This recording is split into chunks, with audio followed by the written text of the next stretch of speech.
الله تعالى في كتابه يرفع الله الذين آمنوا منكم والذين أوتوا العلم درجات وقال النبي صلى الله عليه وسلم من يريد الله به خيرا يفقهه في الدين. Bahwa Allah Subhanahu wa taala akan meninggikan derajat seseorang yang punya ilmu di atas derajat yang lain. Artinya derajat-derajat makhluknya yang tidak memiliki ilmu. Keutamaan ilmu itu memang sangat luar biasa ketika mau diukur, mau difikirkan oleh setiap seseorang.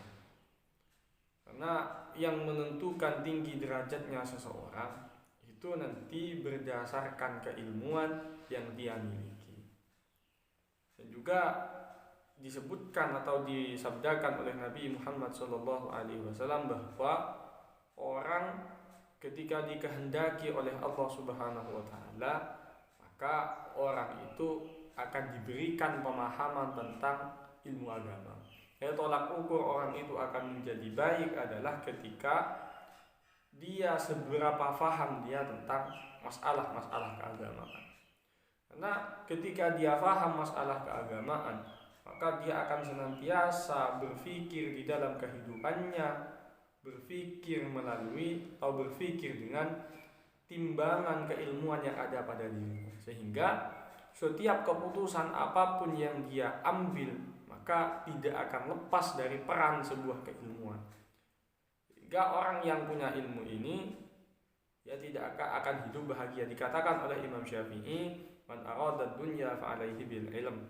Orang yang mengharapkan kehidupan, kesenangan, kebahagiaan di dunia, maka juga dengan ilmu. Man arada al-akhirah fa alaihi bil ilm. Dan juga siapa yang menginginkan kehidupan, kebahagiaan di akhirat, maka mesti dia punya ilmu. Makanya di dalam sejarah disebutkan bahwa sampai ulama-ulama kita terdahulu as-salafun as-salih itu ketika proses mencari ilmunya merupakan proses yang tidak sebentar. Proses yang sangat lama, 20 tahun, 30 tahun mengembara mencari ilmu tanpa mereka memikirkan kehidupan mereka di dunia itu kalau salafun as-salih kita. Memang rezeki orang yang mencari ilmu itu akan ditanggung oleh Allah Subhanahu wa taala. Rezeki yang bagi seseorang yang mencari ilmu merupakan tanggungan dari Allah Subhanahu wa taala. Disebutkan bahwa di dalam athar, innallaha takaffala li talabil ilmi bi rizqihi. Jadi Allah Subhanahu wa taala memang secara khusus menanggung rizki dari orang yang mencari ilmu. Dikatakan oleh Al-Habib Abdullah bin Alawi Al-Haddad, Nafa'anallahu bih, Shahibur Ratib, Syekh Abdullah bin Muhammad bin Alawi Al-Haddad, Shahibur Ratib yang punya kitab Ratibul Haddad, punya kitab Risalatul Mu'awwanah, punya kitab dan sebagainya, banyak kitab beliau. Beliau mengomentari tentang athar yang ini, innallaha takaffala li talabil ilmi bi rizqihi. Beliau mengomentari hada takaffulu khasun ba'da takaffuli amin alladhi takaffala Allah bihi li kulli dhabatin fil ardi wa yakunu ma'nahu ziyadat taysir wa raf'al mu'nati wal kuflati fi talabi rizqi wa husuli. Bahwa orang yang dimaksud dari hadis ini, yang dimaksud dari athar ini, kata beliau adalah Allah Subhanahu wa taala secara khusus menanggung rezeki seseorang yang mau mencari ilmu. Bahwa orang yang mencari ilmu secara khusus akan ditanggung oleh Allah. Beda dengan orang yang tidak mau mencari ilmu. Beda dengan memang semua makhluk Allah yang ada di bumi ini, wa ma min dzabbatin fil ardi, yang sebagaimana yang dijelaskan di sana, bahwa setiap binatang melata apapun yang ada di muka bumi ini Allah Subhanahu wa taala yang menanggung. Tetapi beda dengan orang yang mencari ilmu. Orang mencari ilmu itu secara khusus adalah Allah sendiri yang menanggung. Makanya, dan maksud dari athar ini, kata Syekh Abdullah, bahwa maknanya adalah ziyadat taysir, gampang dan mudah di dalam menghasilkan rezeki. Disebabkan kenapa? Disebabkan dia mencari ilmu.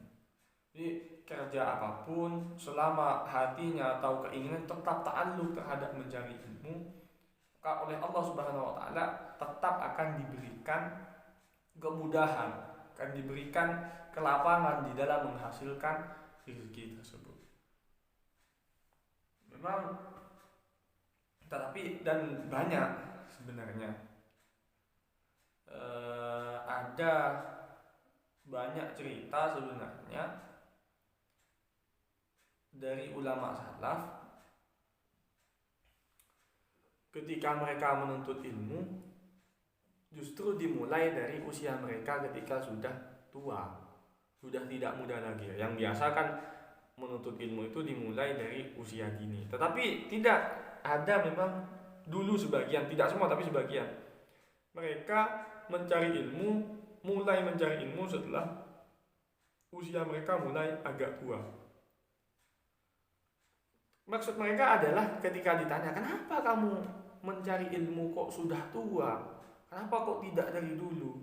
Ketika ditanya seperti itu, mereka menjawab, uridu an amuta wa ana atlubal ilma li'annahu warada anna man mata fi talabil ilmi li ajlillahi laysa bainahu wa bainal anbiya'i illa darajatul nubuwah aw ma hadza ma'na. Dikatakan bahwa mereka menjawab, saya mencari ilmu, mulai mencari ilmu, masih tetap mencari ilmu, bisa dikatakan seperti itu, tapi saya mencari ilmu sampai usia tua seperti ini karena memang ada hadis yang mengatakan atau ada atsar yang mengatakan bahwasanya orang yang mati dalam keadaan mencari ilmu, maka dia dan para nabi, derajat dia dan para nabi itu cuma bedanya satu, yaitu an-nubuwah saja. Bedanya itu saja, kata mereka ketika mereka ditanya seperti itu. Makanya banyak ulama-ulama kita yang dulu yang ada yang mulai kecil sampai mulai kecil sampai meninggal tetap dalam keadaan mencari ilmu. Siapa? Imam Nawawi. Ada yang ulama kita juga Syekh Fudail bin Iyad yang beliau itu memang secara historis mungkin beberapa referensi yang ada menyebutkan bahwa beliau itu adalah mantan seorang perampok. Tetapi beliau meskipun dari usia beliau yang sudah katakanlah tidak muda lagi, bukan kalau dibanding Imam Nawawi, dibanding Imam Syafi'i kan beda jauh. Imam Syafi'i mulai kecil terus sampai besar. Syekh Abdullah bin Alwi al-Haddad juga mulai kecil sampai besar. Kalau Imam Fudail bin Iyad itu agak, kalau secara hitung-hitungan itu kan agak telat.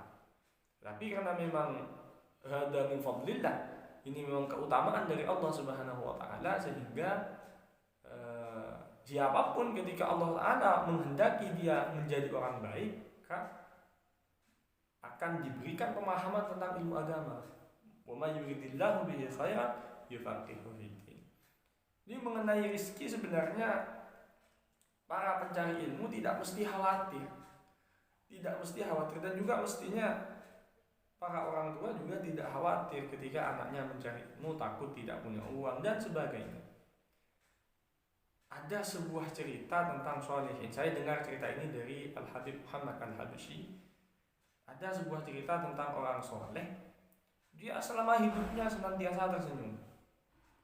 Kalau ditanya, kenapa kamu senantiasa tersenyum? Saya malu terhadap Allah. Loh, kok bisa? Yang menanggung kehidupan saya ini adalah Allah. Sehingga saya malu pada Allah ketika saya ini senantiasa bersedih, padahal yang menanggung rezeki, yang menanggung kehidupan saya adalah Allah. Seperti itu. Ya kalau kita saja misal naik pesawat atau naik bis, naik kereta, naik kapal apapun, supirnya kenal dengan supir itu, kita tenang karena kita percaya pada supir itu. Bagaimana pada Allah? Bagaimana ketika pada Allah? Sedangkan Allah Subhanahu wa taala lebih hebat daripada supir itu, jauh ribuan kali lebih segalanya dari selain Allah. Masa kita percaya pada makhluk tetapi tidak percaya pada Allah? Kan logika berpikirnya secara, kalau kata Gus Baha itu, ini dari pemikirannya saja sudah kriminal. Dari pemikirannya saja sudah keliru. Jadi memang bagi para pencari ilmu sepantasnya tidak mesti khawatir di dalam masalah rezeki. Tetapi bukan berarti pas jangan mencari rezeki sama sekali, cuman tidak usah khawatir di dalam permasalahan rezeki. Karena memang Allah Subhanahu wa taala yang akan senantiasa menanggung seseorang yang mau mencari ilmu. Syaratnya memang seperti itu. Jangan kalau kata guru saya itu, kalau kehidupan sampean mau baik, mau senang, mau tenang, maka jangan jauh-jauh dari ilmu. Itu yang mungkin mesti dipertimbangkan para pencari ilmu. Wallahul muwaffiq ila aqwamit thoriq. Assalamualaikum warahmatullahi wabarakatuh.